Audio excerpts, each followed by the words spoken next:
Good day, everyone. Today I'll be presenting the paper entitled Seismic Monitoring of Baseflow and Groundwater Changes in Yellowstone National Park, authored by Bing-Ju Lo, Hejun Zhu, and David Lumley, and published in Geophysical Research Letters in 2024. This study explores a novel, passive seismic method to monitor groundwater in baseflow changes over more than a decade in one of the most iconic natural reserves on Earth, the Yellowstone. Understanding groundwater fluctuations is critical, not just for water management but also for understanding ecological dynamics in hydrothermal systems, especially in geologically active areas like Yellowstone.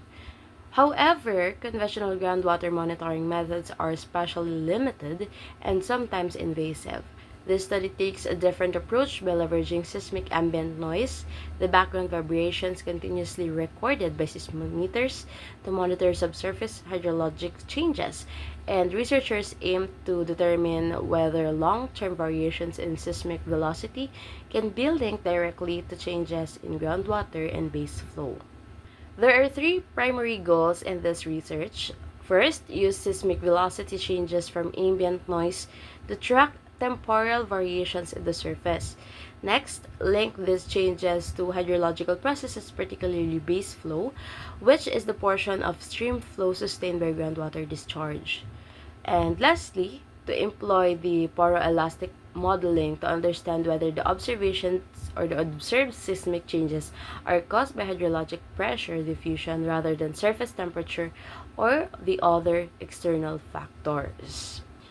The study was conducted in a watershed within Yellowstone National Park, which is particularly interesting due to its hydrothermal systems and relative isolation from human interference. A seismic station called YPK, part of the Yellowstone Seismic Network, served as the primary data source. The data spanned from 2009 to 2021, covering 12 years of continuous seismic and hydrological observation.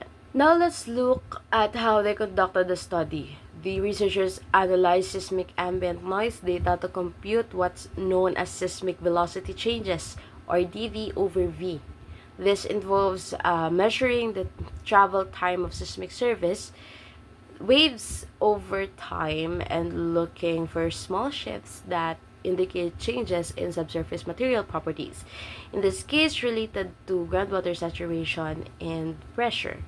They also obtained streamflow data from the nearby Cache Creek USGS gauging station, separating base flow from the total discharge using hydrograph separation techniques. To interpret the observed seismic velocity variations, they modeled hydrologic pressure diffusion using poroelastic theory, which couples fluid flow from the rock deformation.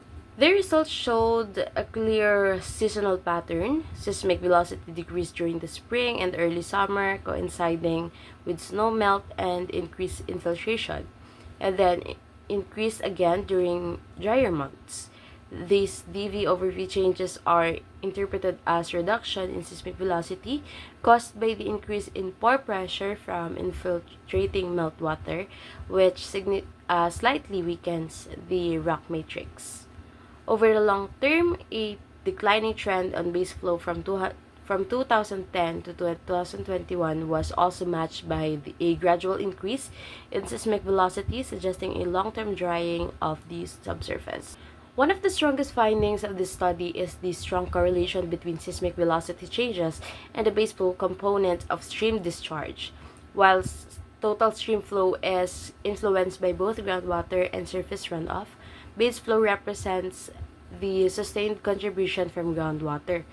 The observed correlation supports the hypothesis of the seismic dV over V is reliable proxy to subsurface groundwater changes. This is a major breakthrough because it shows how we can track groundwater dynamics across wide areas passively and without drilling or disrupting the landscape. To confirm the mechanism driving this seismic velocity changes, the researchers used a hydrological model based on poroelastic theory. This model simulates how pressure diffuses through the subsurface after recharge events such as snowmelt. The simulated DV over B matched the observation seismic data closely, both in short-term seasonal variations and long-term trends. Importantly, the model ruled out air temperature as the primary driver, while surface temperature can use thermal expansion or contraction. Its influence didn't match the observed patterns, and the modeling confirms that hydrologic pressure from groundwater movement is the dominant factor. This study opens up exciting new opportunities for groundwater monitoring. Traditional methods like well logging or satellite gravimetry either lack resolution or are spatially limited. In contrast, seismic ambient noise monitoring provides a cost-effective, long-term, and non-invasive tool that can be applied over broad areas. In regions where direct access to groundwater is difficult or ecologically sensitive, such as protected parks or remote basins, this method could be transformative. To summarize, seismic velocity changes derived from ambient noise can reflect both seasonal and long-term changes in groundwater. The seismic changes are strongly correlated with baseflow, validating their use as groundwater proxies. Power elastic modeling supports the idea that pressure diffusion in the saturated zone, not temperature, is driving these seismic variations. This research highlights the power of interdisciplinary geophysics and hydrology, especially in the context of environmental monitoring and water source management. That concludes my presentation. Thank you very much for listening.